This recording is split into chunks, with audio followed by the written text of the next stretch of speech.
যারা মানুষের সাথে সম্পর্ক রাখে না, বিশেষ করে রক্তের, নিজের ফুফু, চাচা, আপন ভাই, আপন বোন, মেয়ে, এই কথা বলছে না কেন? এই মানুষগুলোর যাদের সাথে সম্পর্ক ভালো না, তাদের মনের ভেতরে বিভিন্ন ভয় ঢুকিয়ে দেবে কে? এখানে এরকম চরিত্রের মানুষ আছেন? কারা হাত তোলেন তো। কোন এলাকায় ওয়াজ দিয়েছেন আপনারা? তো সব আল্লাহর ওলি বসে আছে।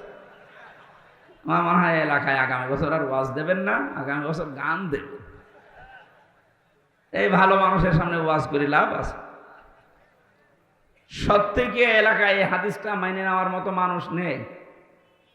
রক্তের সম্পর্ক যদি সত্যি আপনার খারাপ হয়, আপনার নামাজ, আপনার রোজা, আপনার হজ করা সব মাঠে মারা যাবে, কিচ্ছু হবে না।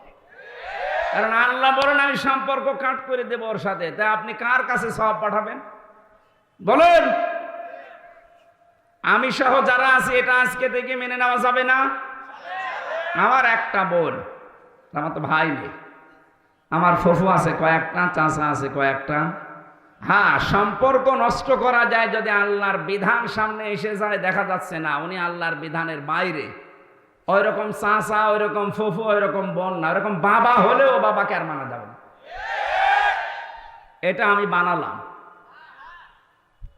কোরআনে কারিমের ভেতরে আল্লাহ জানিয়েছেন, ইয়া আইয়ুহাল্লাযীনা আমানু লা তাত্তাখিযু আবাআকুম ওয়া ইখওয়ানাকুম আউলিয়া ইন ইস্তাহাব্বুল কুফরা আলাল ঈমান ওয়া মান ইয়াতাওয়াল্লাহুম মিনকুম ফাউলাইকা হুমুজ জালিমুন। বলেন আল্লাহু আকবার। এটা আছে সূরা তাওবা 33 নম্বর আয়াতে। আল্লাহ পাক বলেন, ও হে যারা ঈমানের দাবি করো তাদেরকে বলছি, খুব ভালোবেসে আল্লাহ ডাক দিয়েছেন, ইয়া আইয়ুহাল্লাযীনা আমানু। আয়াতের তাফসীরে পড়েছি ফি সিলালিল কোরআন। মুফাসসির বলেন আল্লাহ যখন কোনো ঈমানদার মানুষকে ডাক দেন তখন কিন্তু এমনিতে ওই এরকম না, তার নিজের কুদরতি হাত এভাবে উঁচা করে ডাকেন, ইয়া আইয়ুহাল্লাযীনা আমানু। ওহে যারা আমাকে বিশ্বাস করো, খুব ভালোবাসি তোদেরকে, শোন, লা তাত্তাখিযু আবাআকুম ওয়া ইখওয়ানাকুম আউলিয়া ইন ইস্তাহাব্বুল কুফরা আলাল ঈমান। ঈমানের উপরে যদি কুফরিকে, তোর ভাই, তোর বাবা, এরা যদি, তোর বন্ধু বান্ধব, এরা যদি ঈমানের উপরে কোনো কুফরিকে স্থান দিয়ে ফেলে, ভালোবাসে, ওই মানুষগুলোকে গ্রহণ করা যাবে না, তাদের সাথে সম্পর্ক রাখা যাবে না। ওয়া ইয়াতাওয়াল্লাহুম মিনকুম ফাউলাইকা হুমুজ জালিমুন। এরপরেও যদি কেউ আমার কথা ওভারটেক করে তাদের সাথে সম্পর্ক রাখে, আমি আল্লাহ বলছি ওই মানুষগুলো জালেম। কে বলছে? আপনি খেয়াল করেন, আয়াতটা শুনতে যত সহজ মনে হচ্ছে, প্র্যাকটিক্যাল লাইফে মিলানো অত সহজ না। নিজের আপন ছেলে, নিজের আপন বাবা, আপন মা যদি আল্লাহর ঈমানের উপরে, রাসূলের তরিকার উপরে অন্য কাউকে প্রাধান্য দেয়, ওই রকম মা থেকে, বাবা থেকে, বোন থেকে মুখ ফিরিয়ে নেওয়া লাগবে। এটা শুনতে যত সহজ মনে হলো, বাস্তবে নিয়ে যান তো অত সহজ কিনা। নিজের ছেলেকে বাড়ি থেকে তাড়িয়ে দেওয়া লাগতে পারে, কথা বলেন কেন? এজন্য ক্ষমতা দিলে আমার আল্লাহ তাদেরকে এই দুনিয়াতে শান্তি স্বস্তি একেবারে কিয়ামত পর্যন্ত দিয়ে দেবে, সম্মান না, এরকম কথা নেই। বরং ক্ষমতা দেওয়ার পরে অনেককে আল্লাহ এমন অপমান করেছে, এই অপমানের কোনো শেষ নেই। ওয়ালাহুম আযাবুম মুহিন। আল্লাহ বলেন অপমানজনক শাস্তি দিয়ে ঘিরে ফেলেছি। পৃথিবীর ইতিহাস এটা পাল্টাবে না। 100 বছর পরে হয়তো এখানে আমরা কেউ থাকবো না, কিন্তু ইতিহাসটা লেখা হবে। দেখেন 2-4 বছর যাক, এই জালেমদের 15.5 বছরের ইতিহাস ঠিক পাই টু পাই ওই এজিদের মতো লেখা হবে। এজিদকে 1500 পরে যখন এমন মানুষ এখন ঘৃণা করছে, জালেমদের ইতিহাস যখন লেখা হবে তখনও মানুষ পৃথিবীতে যারা থাকবে তারা ঘৃণা করবে আর বরদোয়া দেবে। এখন যদি কোনো হিন্দুকে এলাকায় বাস করে যারা হিন্দু বলেন যে ভাই আপনার ছেলে হয়েছে 10,000 টাকা দেবো, ছেলের নাম ইয়াজিদ রাখেন, নাম হইল ওটা তো ইয়াজিদ গালি একটা। এরকম সময়ও পৃথিবীতে আসবে যাদের নাম অনেক সুন্দর সুন্দর, এই নামগুলো আল্লাহ গালি মানিয়ে দেবে। এটা পৃথিবীর ইতিহাস। আল্লাহ বলেন আসরি, ইতিহাসের কসম দিয়েছে। পৃথিবীর সব কিছু উলট পালট হয়ে যেতে পারে, ইতিহাস কিন্তু মানুষ এটা সত্যকে সব সময় চেপে রাখে, ওগুলো সময় হলে বাস্ট করে দেয়। এই জন্য আমরা এমন কোনো কাজ যেন না করি, ইতিহাস আমাদের আস্থা করে যেন নিক্ষেপ না করে। এই জন্য ক্ষমতা পেলে আপনি শান্তিতে থাকবেন, আপনার সম্মান বৃদ্ধি হবে না, এটা মিথ্যা কথা। কোরআন বলছে ক্ষমতা দিয়েও মানুষকে আল্লাহ অপমান করতে পারে। আমরা সম্মান কোথায় পাওয়া যায় সেই দিকে এগিয়ে যাবো ইনশাআল্লাহ। আজকের আলোচনার বিষয় সতর্কতা। কি বললাম? এই সতর্ক বাণী দিচ্ছে কে? সূরা শুআরা থেকে একটা আয়াত পড়েছি। আল্লাহ সতর্ক বাণী দিচ্ছেন আমাদেরকে। বিশ্বনবী মুহাম্মদুর রাসূলুল্লাহ সাল্লাল্লাহু আলাইহি ওয়াসাল্লাম নবুয়ত পাওয়ার পর নবীজিকে আল্লাহ যে সমস্ত আয়াতগুলো দিয়েছিলেন প্রচার করার জন্য প্রাথমিক অবস্থায়, তার ভেতরে এটা একটা, ওয়ানদির আশিরাতাকাল আকরাবিন। হে নবী, আপনার নিকটবর্তী যারা আছে এদেরকে সতর্ক করেন।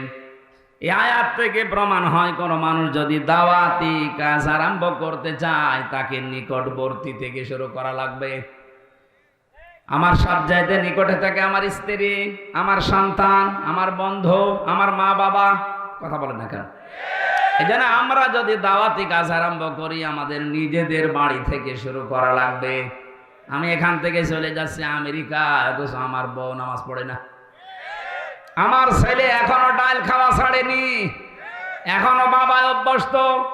কোন কারণে আমার অত দূর যাওয়া লাগবে? আমি আগে ঠিক করা লাগবে আমার নিজের স্ত্রীকে, আমার সন্তানকে। কারণ আল্লাহর নির্দেশ হচ্ছে ইয়া আইয়ুহাল্লাযীনা আমানু কু আনফুসাকুম ওয়া আহলিকুম নারা। ইমানদার যদি দাবি করো নিজেকে আগে জাহান্নাম থেকে বাঁচাও, এরপরে তোমার আহাল পরিবার যারা আছে তাদেরকে চেষ্টা করো। এই আয়াত থেকে প্রমাণ পাওয়া যায় দুইটা, নিজে জাহান্নামের আগুন থেকে বাঁচা ফরজ। কি বলেন বলেন? কিন্তু আহাল পরিবারকে বাঁচানো ফরজ না, চেষ্টা করা ফরজ। আমরা চেষ্টা করে যাব, চেষ্টার বিভিন্ন ধরন আছে। বাংলাদেশে বহু ইসলামী দল তাদের কর্মসূচি দিয়ে পরিবার থেকে রাষ্ট্র পর্যন্ত মানুষকে বাঁচানোর, সতর্ক করার চেষ্টা করছে। আপনাদেরকে আমি আহ্বান জানাই, কোন দলে যদি ইনভলভ হয়ে নাও থাকেন, পরিবারে প্রতি সপ্তাহে 2 দিন নিজের স্ত্রী, মা বাবা, সন্তান সন্ততি এদেরকে নিয়ে বসে কোরআনের কোনো আয়াত থেকে, নবীর কোনো হাদিস থেকে তেলাওয়াত করে ব্যাখ্যা সহ একটু শোনান। 15 মিনিট, আধা ঘন্টা, 1 ঘন্টা পরিমাণে যদি সপ্তাহে 2 দিন করেন দেখবেন পরিবর্তন আসতেছে। নবীজিকে আল্লাহ যখন এই আয়াতটা দিলেন, বিশ্ব নবী ফিরে আসলেন, সর্বপ্রথম তার নিজের স্ত্রীকে আল্লাহ নবী দাওয়াত দিয়েছিলেন, সঙ্গে সঙ্গে স্ত্রী দাওয়াত কবুল করেছেন। শুধু করেন নাই তা না, 5টা জিনিস হযরতে খাদিজা বলেছিলেন নবীকে। এখানে আমরা যারা স্বামী আছি, এই স্বামীগুলোর জন্য যদি কোনো স্ত্রী এই 5টা কথা বলতে পারে, সেই স্বামী যেন বিশ্বাস করে সে নবীর আদর্শের উপরে আছে। এই খুব খেয়াল করবেন। বিশ্ব নবী যখন ওহী নিয়ে আসলেন, ডাক দিয়ে বললেন, ইয়া খাদিজা সাম্মিলুনি সাম্মিলুনি, আমাকে ঢেকে দাও, আমি ভয় পেয়েছি, আমার মনে হচ্ছে আমি আর বাঁচব না। হযরতে খাদিজা বলেন, কি কি হয়েছে আমারে শোনান। পুরা কাহিনী তাকে শোনালেন যে এরকম একজন এসেছিল, বুকে চাপ দিয়ে আমারে 3 বারের পরে বলিয়েছে, ইকরা বিসমি রাব্বিকাল্লাযী খালাক। হযরতে খাদিজা আয়াতগুলো শোনার পরে তিনি বললেন, হে আমার স্বামী, হে আবুল কাসেম, কাসেমের পিতা, আপনি ভয় পাবেন না। আল্লাহি মা ইখজিকাল্লাহু আবাদান। প্রথমের শব্দেই তিনি আল্লাহর কসম দিলেন। কাল্লা অল্লাহি, কখনোই না, আমি আল্লাহর নামে কসম করে বলছি, কখনো আল্লাহ আপনাকে অপমান, অপদস্থ, ভয়, ভীতি দেখাতে পারেন না। শব্দের দিকে খেয়াল করেছেন? খাদিজা কিন্তু এখনো মুসলমান হয়নি, ইমানের দাওয়াতও পায়নি, কেবল কোরআনের একটা আয়াত শুনেছি মাত্র। কোরআনে কারিমের আয়াত শোনার পরে তার ভেতরে আল্লাহ এমন পরিবর্তন এনে দিয়েছেন, ওইরকম কঠিন জামানা যেখানে শিরিক আর কুফরি দিয়ে ভরপুর পুরা জাতি, অথচ তিনি আল্লাহর নাম এতটুকু বাক্যে উচ্চারণ করে ফেললেন দুইবার। কাল্লা, কখনো না, অল্লাহি, আল্লাহর কসম, মা ইয়াখজিকাল্লাহু আবাদান, আল্লাহ কখনো আপনাকে অপমান করতে পারেন না। বলেন সুবহানাল্লাহ। আপনি বাইরের কর্মজীবন শেষ করে এসে বাড়িতে আসার পরে যদি আপনার স্ত্রী আপনাকে এই যে পরবর্তী যে কথাগুলো বলা হবে, এইগুলো যদি স্ত্রীর পক্ষ থেকে শুনতে পান, তাহলে বুঝবেন আপনি নবীর তরিকায় আছেন। এই যে যারা উঠে যায়, এরা কি একাধারে মানে প্রসাব পায়খানার জন্য লাইন দিয়েছে নাকি?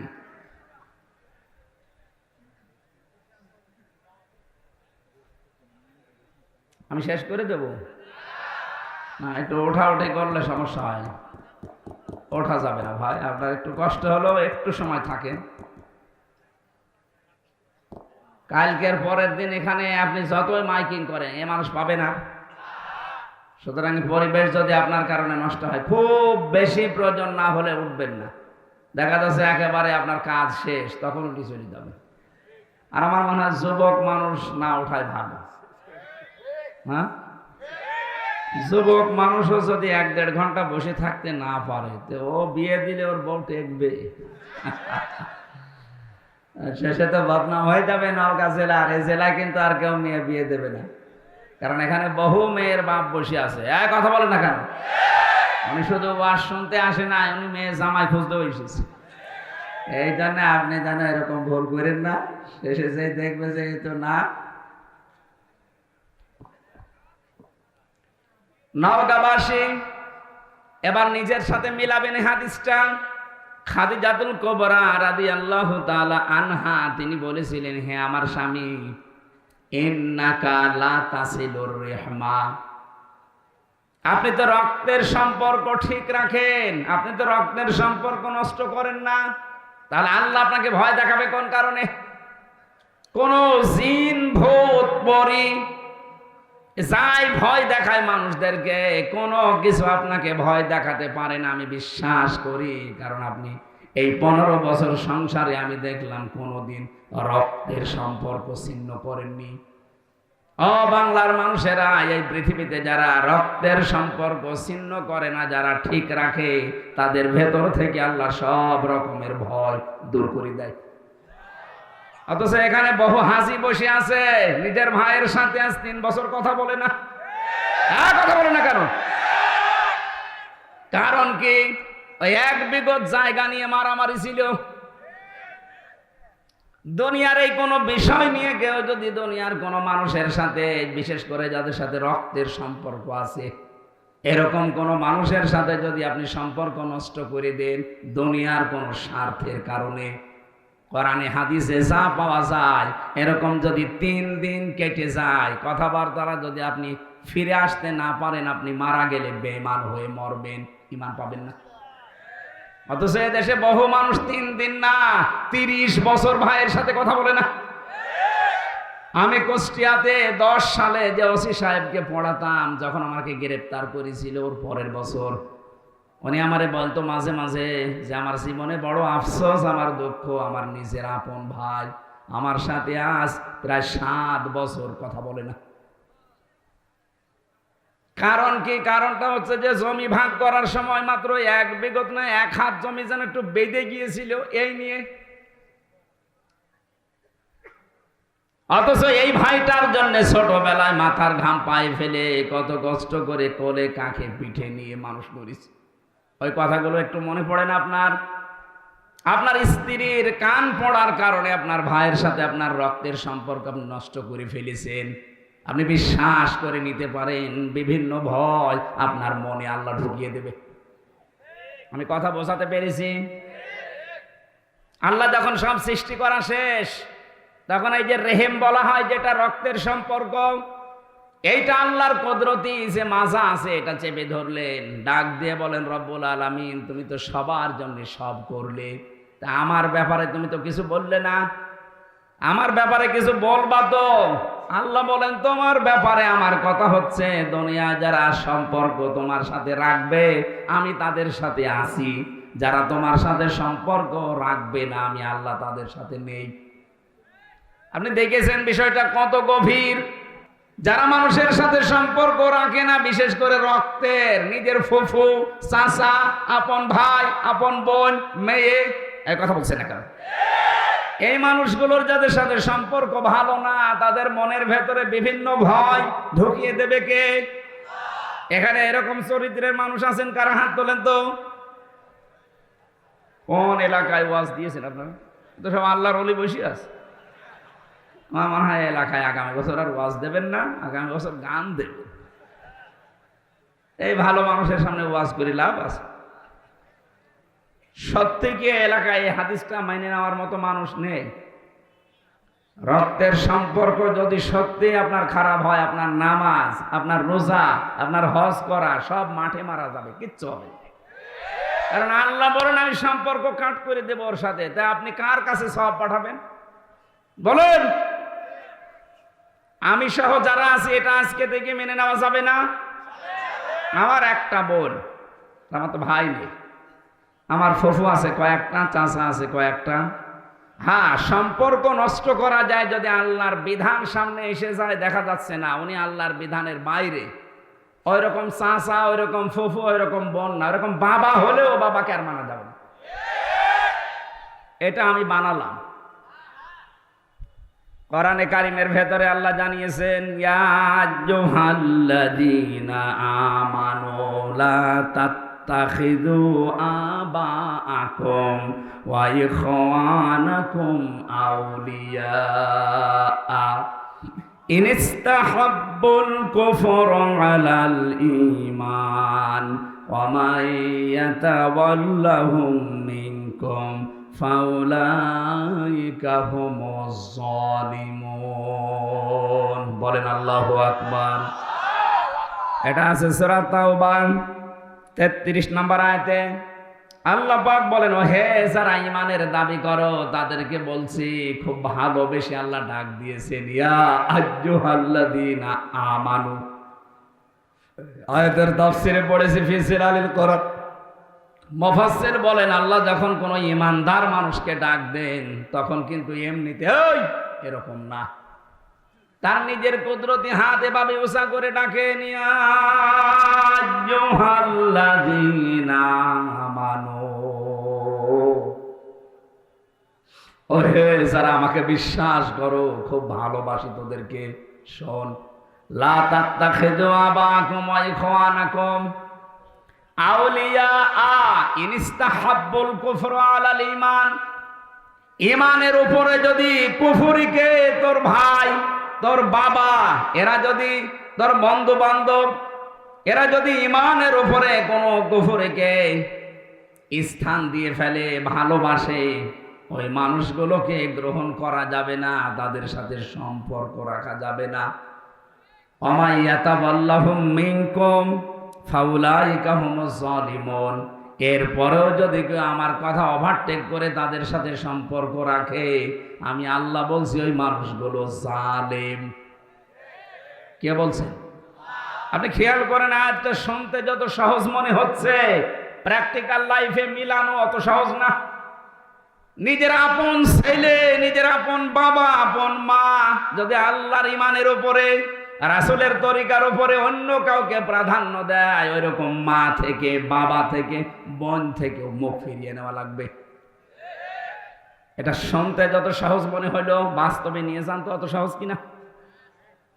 নিজের ছেলেকে বাড়ি থেকে তাড়িয়ে দেওয়া লাগতে পারে, কথা বলেন কেন? সাহাবায়ে কেরামে আয়াত শোনার পরে তাদের ঈমান এমন পর্যায়ে পৌঁছিয়েছে, আল্লাহর সাহায্য তারা পদে পদে এমনিতে পায়নি, এই কারণে পেয়েছে। হযরতে আবু বকরের সন্তান এসে ডাক দিয়ে বলেছে, বাবা ময়দানে যুদ্ধে আমি কিন্তু তোমাকে দেখতে পেয়েছিলাম, কিন্তু তুমি আমার বাবা, এজন্য আমি কিছু বলিনি, তোমাকে আমি ছেড়ে দিয়েছি। একবার দুইবার না, তিনবার তোমাকে আমি দেখতে পেয়েছি যুদ্ধের ওই ময়দানে। আমি কিন্তু তোমাকে মেরে ফেলতে পারতাম, কিন্তু তুমি আমাকে জন্ম দিয়েছো আমার বাবা, এই জন্য, এই কারণে আমি আর কিছু বলিনি। হযরত আবু বকর ক্ষেপে উঠলেন। তিনি কণ্ঠ গরম করে ডাক দিয়ে বলেন, সন্তান, তিনবার আমাকে পাওয়ার পরে তুমি কিছুই বলনি, ছাড় দিয়েছো। আল্লাহর নামে কসম করে বলছি, ওই ময়দানে যদি আমি একবারও তোমারে দেখতে পেতাম, আমার তরবারি থেকে তোমারে কেউ বাঁচাতে পারতো না। এই আয়াতটা তারা কিভাবে মেনেছে দেখেন তো, নিজের ছেলে পর্যন্ত ছাড় দেয়নি। ইয়া আইয়ুহাল্লাযীনা আমানু ইন্না মিন আজওয়াজিকুম ওয়া আওলাদিকুম আদুওয়াল লাকুম ফাহযারুহুম। সূরা তাগাবনের আয়াতের ভেতরে আল্লাহ জানিয়েছেন, ঈমানদারেরা, তোমাদের সন্তানাদি, তোমাদের স্ত্রী, তোমাদের সম্পদ, এগুলো কিন্তু মাঝে মাঝে তোমাদের শত্রু হয়ে দাঁড়াবে, সুতরাং তাদের থেকে সতর্ক থাকবা। কে বলছেন? এই আয়াতটা আমি রিমান্ডে এক পুলিশ পেয়েছিলাম, পুলিশ অফিসার এএসআই, এক হিন্দু। এ বেটা আমারে যখন রাতের বেলা পাহারা দিচ্ছিল, এই আয়াতটা আমারে শুনিয়েছে। রাত 12টার পরে উনি আসলেন, আমাকে ডাক দিয়ে বলছেন, হুজুর, আপনি আলেম মানুষ, আপনার নাম আমি শুনেছি, ওর বাড়ির রাজবাড়িতে। আমার বলছে একটা আয়াত পড়ি, আপনি দেখেন তো কোনটা। আমি তো হাফেজ, আমার সব আয়াতে মুখস্থ আছে। দেখলাম সূরা তাগাবনের এই আয়াতটা আমারে পড়ে শোনালো, তেলাওয়াত ভালো। কিভাবে কি আমারে বলছে, আমি মিশনে ছিলাম, মিশনে যাবার পর একটা মুসলিম দেশে গিয়েছিলাম, যে এক হোটেল খাবার খেতে যেতাম, ওই হোটেলের যিনি মালিক, ওর ছেলেকে বয় বানিয়েছে, হোটেল বয়। আমি খাবার খেতে গেলে উনি হোটেলের যে চেয়ারে বসে আছে টাকা গুনতেছে, অথচ ছেলেটাকে বলে পানি দে, খাবার নিয়ে আয়, রুটি নিয়ে আয়। একদিন, 2 দিন, 3 দিন, এভাবে 2টা বছর আমি ছিলাম। তাদের ভাষা আমি আয়ত্ত করে ফেলেছি। ওনারা জিজ্ঞাসা করলাম, একদিন যে ছেলেটা শুনলাম যে আপনার নিজের, তা আপনি কি করে রেখেছেন? আপনি এত ধনী মানুষ, হোটেলের মালিক, আর ছেলেকে বানিয়েছেন হোটেলের বয়, আপনার কি বুদ্ধি শুদ্ধি নেই? উনি জিজ্ঞাসা করছেন যে আপনার বাড়ি কোথায়? বলে যে তুমি বাংলাদেশ, আমি বাংলাদেশ থেকে এসেছি। তখন ওনার ভাষা দিয়ে ওনারে জানিয়েছে যে আপনি বাংলাদেশের মানুষ। সারা পৃথিবীতে, বিশেষ করে আপনাদের এই অঞ্চলটা বাংলাদেশ, ভারত, পাকিস্তানের মানুষের ইসলাম মানা আর আমাদের এই মধ্যপ্রাচ্যের মানুষের ইসলাম মানা এক না। আমরা কোরআনকে অন্য কায়দায় বুঝি। উনি আমারে বলছিলেন, হুজুর, যে তারা কোরআন যেভাবে বোঝে, আমাদের বাংলাদেশে, ভারতে, পাকিস্তানে মানুষ কিন্তু ওইভাবে মেনে নিতে পারে না। ওনার কাছ থেকে আমি ওই দিন ওইটা বাস্তবে মিলিয়েছিলাম। তাই তো দোকানদার তাকে বলতে চেয়েছে যে বিদেশি, আমরা কোরআনে কারিমের সূরা তাগাবনের আয়াতটা আমাকে যখন উনি শুনিয়েছে, ওই দিন থেকে আমি মুখস্থ করে নিয়েছিলাম। যদিও বাংলায় মুখস্থ করেছে, কিন্তু শুদ্ধ আছে আয়াতটা। আমারে ডাক দিয়ে বলছে, দেখেন, এই ছেলেটা হওয়ার পরে আমার 4টা দায়িত্ব ছিল। 1 নম্বরের একটা সুন্দর নাম রাখা, অর্থবোধক। এখানে অনেক বাবা আছে, আমি যেহেতু ঘটনাটা নিয়ে আনলাম কয়েক মিনিটে বলার জন্য, কয়েকটা শিক্ষা দিতে চাই। শুধু জন্ম দিয়ে ছেড়ে দিলেই বাবা হওয়া যায় না, তার একটা প্রথম দায়িত্ব অর্থবোধক নাম রাখা লাগে। এখানে অনেক বাবা এমন আছে, ছেলের নাম যা রেখেছে ও নিজে উচ্চারণ করতে পারবে না। আমার কুষ্টিয়ায় সেই দিন দেখলাম একজন দোকানের নাম লিখেছে মিহাদ স্টোর। ওনারে বললাম, ভাই কি এটা? বলছে আমার ছেলের নাম মিহাদ। মিহাদ মানে? বলছে আমি কোরআন শরীফে পেয়েছি, ও বিসাল মিহাদ। আরে বেটা, এটার নাম হচ্ছে জাহান্নামের সর্বনিম্ন। বলছে না, আমি কোরআন পড়তে গিয়ে পেয়েছি। আমি একটা হাদিস বলছি, এবার যারা বাবা আছেন, মোবাইল থাকলে তুলে নেবেন অথবা কলম থাকলে লিখে নেবেন। আমি হাদিসটা বলছি, সন্তান জন্ম দিলে আপনাকে 11টা দায়িত্ব পালন করা লাগবে। কয়টা? যদি পালন না করেন, কিয়ামতে আপনি আসামি হবেন আল্লাহর দরবারে। 1 নম্বরে তার কানে আজান দেওয়া লাগবে, ডান কানে আজান, বাম কানে একামত। অথচ এটা আজ বিভিন্ন হাসপাতালে বাচ্চা হওয়ার কারণে ক্লিনিকে এই সিস্টেমগুলো আমরা অনেকে তুলে দিয়েছি। এখানে আযান একামতের কোনো চেষ্টা হয় না, কোনো সিস্টেমও নেই। বের হওয়ার পরে শুধু টাকা নিয়ে দৌড়াদৌড়ি হয়, আমার বকশিশ দেন। এই সিস্টেমটা নবীজি কেন দিয়েছেন জানেন? কারণ ও একটা আলাদা জগতে ছিল, ওখান থেকে নতুন একটা জগতে আসার পরে ওর কানের ভেতরে আওয়াজটা দেওয়া হচ্ছে, এখানে কিন্তু সব চাইতে বড় আল্লাহ। প্রথমে যদি তাকে আওয়াজ দিয়ে দুনিয়াতে বের করা হয় আল্লাহু আকবার, ও জীবনে কোনোদিন আল্লাহর চাইতে অন্য কাউকে আর বড় মনে করবে না। আমাদের কানে অনেকের মনে হয় এই আওয়াজ পৌঁছায়নি। সিস্টেমটা চালু করে রাখবেন। দ্বিতীয় নম্বর, তার একটা অর্ধবোধক নাম রাখা। 3 নম্বরে তার আকিকা দেওয়া। সমর্থ থাকলে এটা যদি 7 দিনে সুন্নাত দিতে পারেন তাহলে বিপদ আপদ আল্লাহ দূর করে দেবে। আগত যে বিপদ আসতেছে এগুলো আল্লাহ দূর করবে। 4 নম্বরে তাকে কোরআন শেখানো। 5 নম্বরে 10 বছর হলে তাকে নামাজের আদেশ দেওয়া। 10 বছরের পরে আস্তে আস্তে তার বিছানা আলাদা করে দেওয়ার চেষ্টা করা। 10 বছর পরে ছেলে তার মায়ের কাছে আর থাকতে পারবে না, মেয়ে তার বাবার কাছে থাকতে পারবে না। যদি কোনো অঘটন শয়তানের ধোঁকায় বা অনিচ্ছাকৃত ঘটে যায়, সারা জীবনের জন্য ওই বাবার জন্য স্ত্রী হারাম হয়ে যাবে। আপনি না আদর করে রাখছেন, এটা আদর করতে গিয়ে এমন জায়গায় পৌঁছিয়ে যাচ্ছে, সতর্কতা না হওয়ার কারণে শেষে আর এই জিনিস আর ঘুরিয়ে পাওয়া সম্ভব না। আমি আর নিচে নামলাম না, এই জন্য আপনাকে ইঙ্গিত দিলাম। 10 বছরে নামাজের আদেশ দেবেন। 10 বছরে নামাজ না পড়লে ওকে মারধর করার নির্দেশ আছে। এরপরে বিছানা আলাদা করা লাগবে। নবীজি এরপরে বলেন তাকে ঘোড়া চালানো, তীর চালানো, সাঁতার শেখা, এগুলো অভ্যস্ত করো। এখন বলেন আমি ঘোড়া চালিয়ে করব কি, তীর মারা শিখে করব কি, সাঁতার শেখা না। এইটা দিয়ে নবীজি বোঝাতে চেয়েছেন তাকে কর্মক্ষম গড়ে তোলো। অক্ষম করো না, অলস করে গড়ে তুলো না। হঠাৎ করে যদি কোনো অঘটন ঘটে যায় যে তুমি বিদায় নিলে, তোমার বউ মারা গেল, এই ছেলেটা যেন দুনিয়ার এই জমিনে অন্তত চেষ্টা, সাধনা, কর্ম, পরিশ্রম করার মাধ্যমে টিকে থাকতে পারে। ঘোড়া যেহেতু দ্রুত যায়, তীর যেহেতু দ্রুত যায়, সাঁতার যেহেতু কষ্টের কাজ, তাহলে দুনিয়ায় টিকে থাকার জন্য এরকম কোন কাজে আপনি তাকে লাগান, তাকে অভ্যস্ত করান। এই দুনিয়াতে এখন টিকে থাকতে গেলে আধুনিক বিজ্ঞান জানা লাগবে, কম্পিউটার জানা লাগবে। আপনি তাকে কম্পিউটারের ট্রেনিং দিয়ে দিন 6 মাস 1 বছরের। কথা বুঝতেছেন? আপনার এই ছেলেকে, মেয়েটাকে, পর্দার সহিত ছেলেকে যদি 6 মাস বা 1 বছরের ট্রেনিং দিয়ে তাকে একটা কর্মসংস্থান আস্তে আস্তে তৈরি করতে পারেন, সুন্নাত আদায় হবে। 2 নম্বরে আপনার ওই টাকাগুলো আল্লাহর রাস্তায় সাদকা দেওয়ার সওয়াব হবে। নিজের কাজ নিজে করছেন, নিজের উপকার, তারপরও সাদকা করার সওয়াব পেয়ে যাচ্ছেন। সুবহানাল্লাহ বলতে পারেন না? এরপরে বেশি তাকে একটা বিয়ে দেওয়ার সময় 4টা জিনিস সবচাইতে বেশি দেখতে হবে। এরপরে বেশি তার সম্পদ বন্টন করা। এখানে কত আল্লাহর ওলি বসে আছে, মেয়ের নামে সম্পদগুলো ছেলের নামে লিখে দিয়ে মেয়ের জন্য দোয়া করে দেয়। এই জন্য পেছনে বসে আছে একজন, উনি হজে মানুষ নিয়ে যায়, লাইমস্টোনের মালিক। কত হাসি, আমার সাথেও 16 সালে ছিল।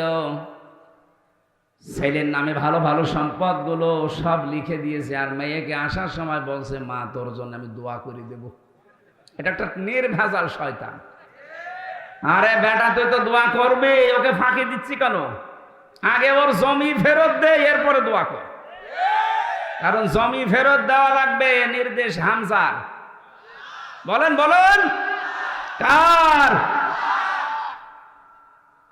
এরপরে বেশি তাকে একটা কর্মসংস্থান তৈরি করে দেওয়া।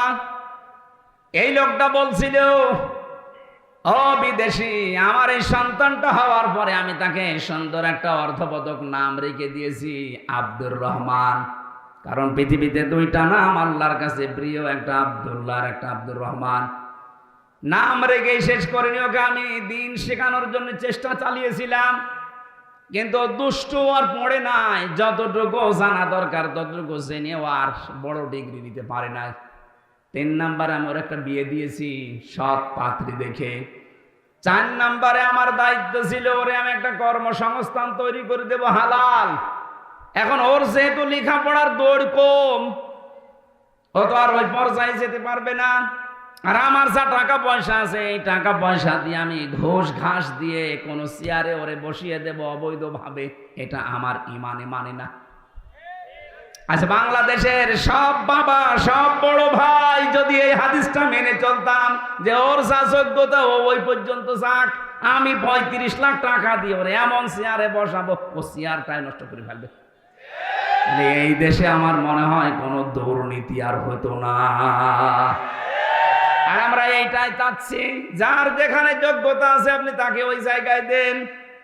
এমন মানুষকে আপনি দিচ্ছেন ঘোষের কারণে 35 লাখ 50 লাখ 1 কোটি টাকা দিয়ে একটা এসপি বদলি হতো আগে, এখন এই নিয়মটা পাল্টিয়েছে। আমরা চাই কিয়ামতের আগে এই নিয়ম যেন ঘুরে না আসে। একটা থানার ওসি আমার কুষ্টিয়ার সদর থানা মডেল থানা, আর ওদিকে সিলেটের বিশ্বনাথ থানা, এই 2টা থানায় বাংলাদেশের সব জায়গায় বেশি ক্রাইম হয়। এই 2টা থানায় নাকি সন্তামি 15.5 বছরে ওসি আর টিএনও এগুলো যদি বদলি হতে কমপক্ষে 22 থেকে 35 লাখ টাকা আল্লাহর ওলিদেরকে দেওয়া লাগতো। এ যদি 35 লাখ টাকা দিয়ে আসে তো ওই টাকাগুলো ওর উপায় করা লাগবে না? কথা বলে না কেন?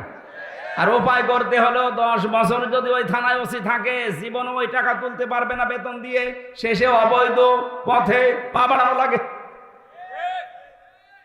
আমি ওই 10 সালে যে ওসি সাহেবকে পড়াতাম ওই সময়, ওই দিন পড়াচ্ছিলাম ঘুষের আয়াত, লা তাকুলু আমওয়ালাকুম বাইনাকুম বিল বাতিল।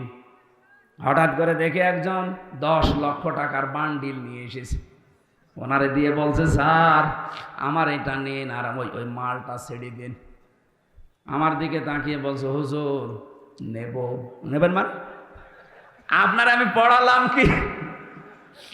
আজকেই তো পড়ালাম ঘুষের আয়াতে যে কিছুক্ষণ আগে আপনি পড়লেন। আমার বলছে, হুজুর এটা ঘোষ না, এটা হাদিয়া। বললাম, স্যার কি হয়েছে বলেন তো? স্যার 1 কোটি টাকার হিরোইন ধরা পড়িস। এখন ওইটা যদি 10 লাখ টাকা দিয়ে ছাড়াতে পারে কত লাভ হবে? 90 লাখ ওর লাভ হয়ে যাবে।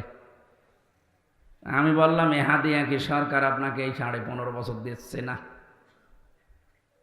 ওই সময় 10 সাল ছিল কেবল, ওই এসেছিল 1 বছর। তা আপনাকে তো বছরে বছরে মাসে মাসে সরকারে হাদিয়া দেয়।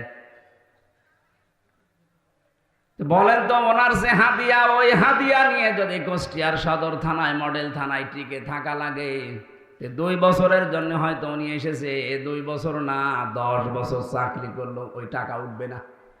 আর এরকম হাদিয়া যদি মাসে 2-3টা হয়, বেতন এমনি উঠে যাবে। আমরা চাই এটা যেন আর ফিরে না আসে।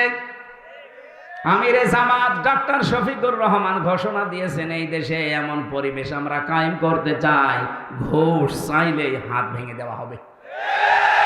হ্যাঁ, এটা আমরা চাই না।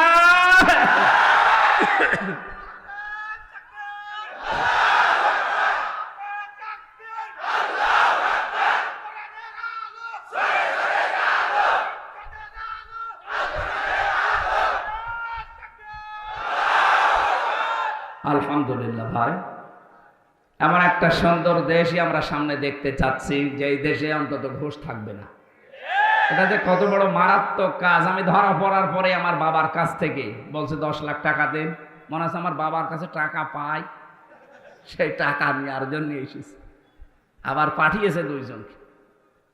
বলবা যদি টাকা না দেয় তাহলে 50টা মামলা দেওয়া হবে। তাও 1 জেলায় না, এক জেলায় এক একটা, ও প্রতিদিন খালি দৌড়াবে। তারপর আমার বাবা গ্রাম্য মানুষ, যে কোনো কায়দায় বিভিন্ন জায়গা থেকে ধার কর্জ করে করে 8 লাখ টাকা শয়তানদের দিয়েছিল। ও শয়তানরা তাদের কথা ঠিক রাখেন, আবার মামলা দিয়েছে। টাকাটাও নিল, মামলাও দিল, 3 বছর জেলও বিনা কারণে খাটাইল, এখন পালিয়ে বেড়াচ্ছে। এখন আমি চাই যে ওদের এরকম 3 বছর জেল হোক। আর ওদের কাছ থেকে এরকম 8 লাখ 10 লাখ না 50 লাখ টাকা নেওয়া, কারণ ওদের টাকা তো সব অবৈধ টাকা। তাছাড়া এই অন্যায় বন্ধ হবে। আবার সামনে আবার যারা আসবে ওরাও কিন্তু এই শুরু করবে যে নে 10 লাখ নে 20 লাখ নে।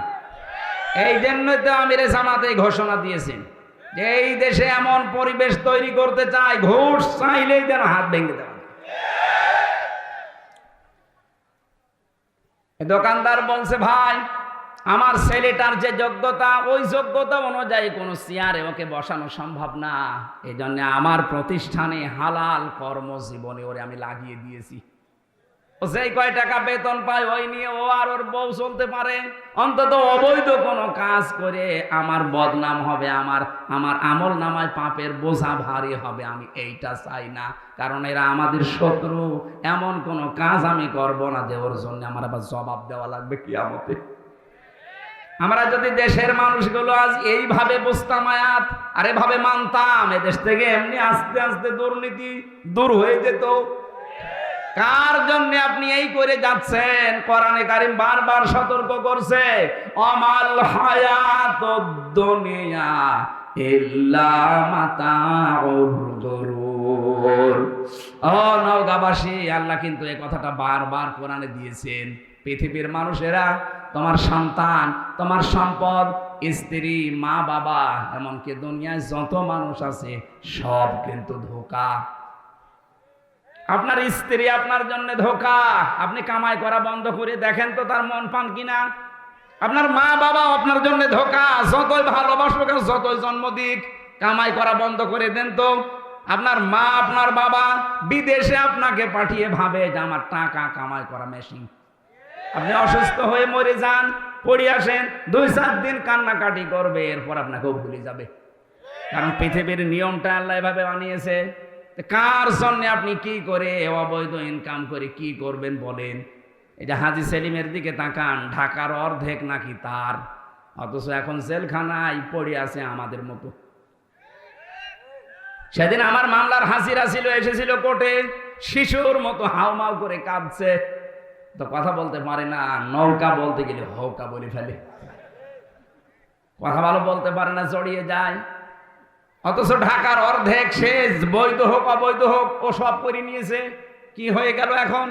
তার যে সন্তানাদি দুইটাই মাতাল, দুইটাই আজে বাজে জিনিস খায়। চরিত্র বলতে কি আছে কিনা আল্লাহ জানেন।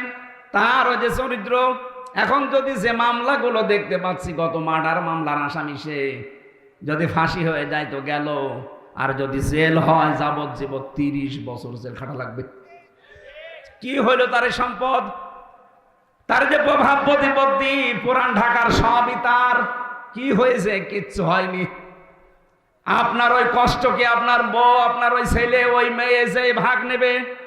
জেলখানায় একদিন তারা জেল খেটে বলবে যে আমি একদিন খেটে দিচ্ছি, দিলেও তো সরকার মানবে না। এ কথা বলে না কেন? এই জন্য কার জন্য আমরা কি করব? কখনো এ ভুল পথে আর যেন আমরা আমাদের জীবনটা নষ্ট না করি। আমি সহ যারা আছি আমরা যেন এই কাজে আর ইনভলভ না হই। দুনিয়ার সব ধোঁকা, এ কথা হামজার বলেন।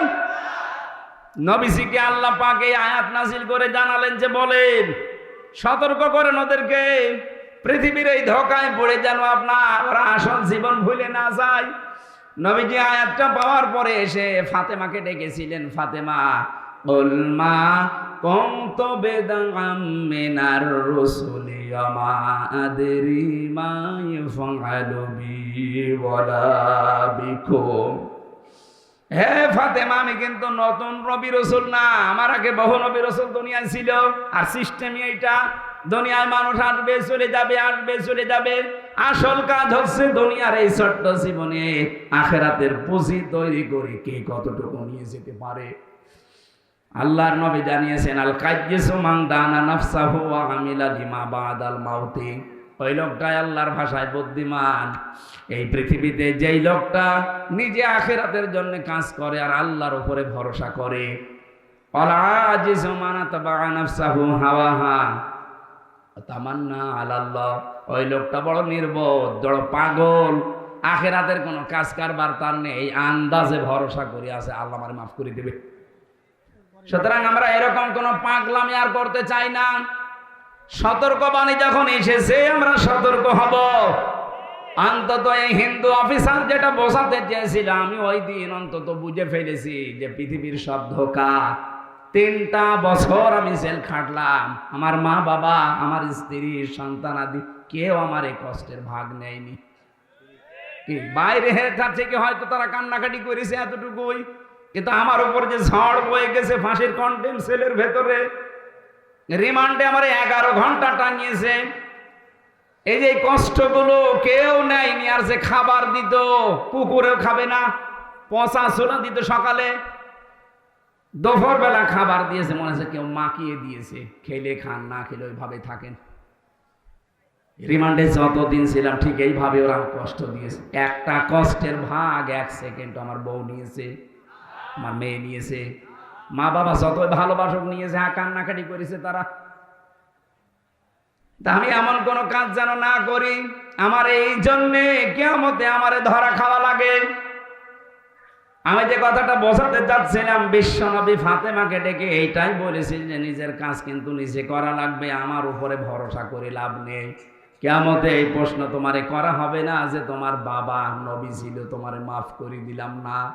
নিজের কাজের ওপরে ব্যাসেস করে যেহেতু বিচার হবে, আমার পরিচয় কোনো কাজে আসবে না, নিজের কাজ নিজে করে দাও। বাংলার মুসলমানেরা নবী নিজে যদি নিজের মেয়েকে সতর্ক করতে পারে, আমরা তো অনেক দূরের মানুষ। কথা বলেন না কেন? আমরা নিজেরা একটু পরিবর্তন আজকে থেকে হওয়ার চেষ্টা করি।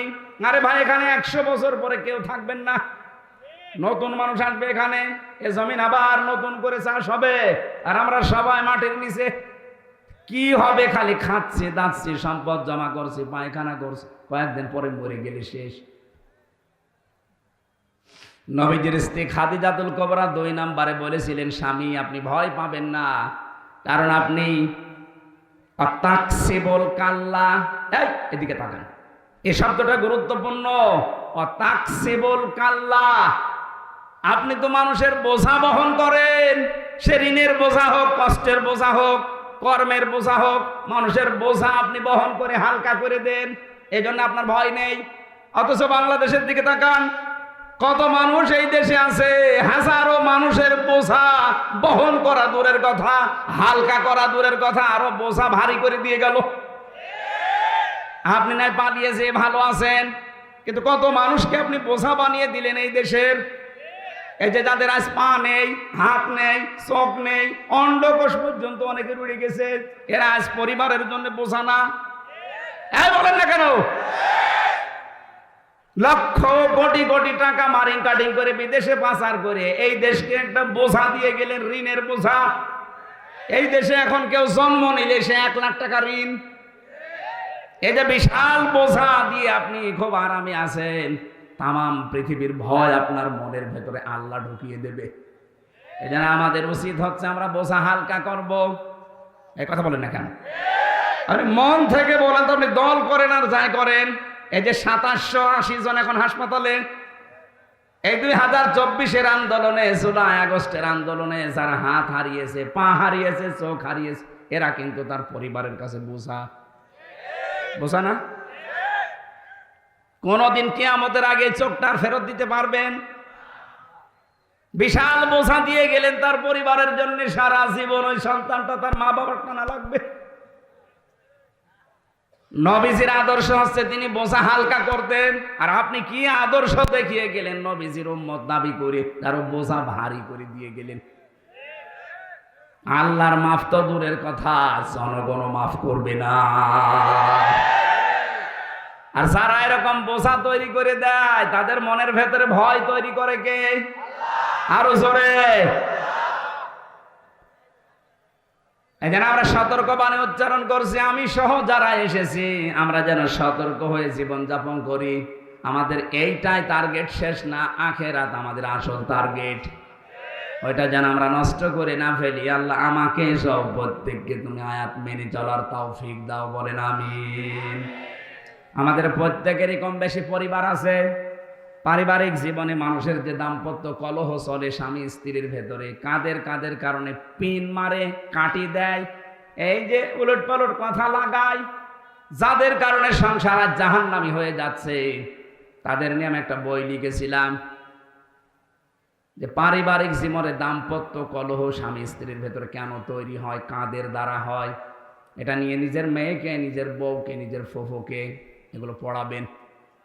এখানে আছে, মঞ্চে আছে, যাওয়ার সময় নিয়ে যাবেন। 120 পৃষ্ঠা আমি জেলে বসে লিখেছিলাম, এ বাইরে এসে পাবলিশ করেছি। এর ভেতরে অনেক, যেহেতু জেলখানায় স্বামী স্ত্রীর গন্ডগোলের মানুষ বেশি, ওর অধিকাংশগুলো জেল খাটতেছে, ওই কারণে ওদের কাছ থেকে শুনি কোরআন হাদিসের সাথে মিলিয়ে করেছিলাম।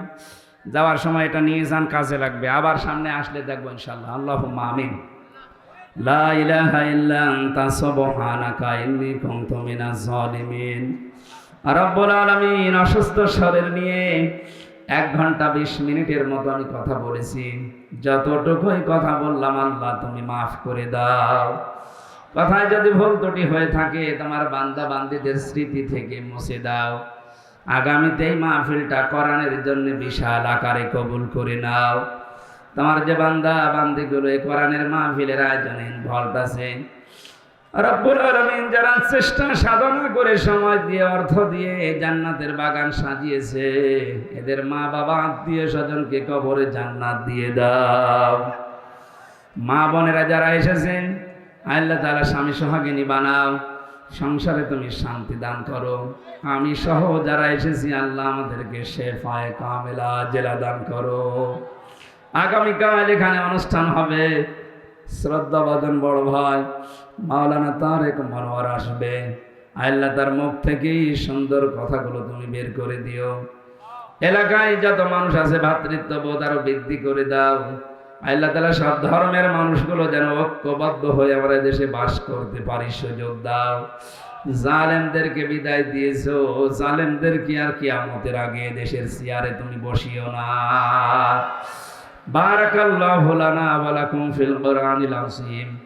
যখনই মরণ চলে আসবে, জীবনের শেষ কথা যেন এটা হয়, লা ইলাহা ইল্লাল্লাহু মুহাম্মাদুর রাসূলুল্লাহ।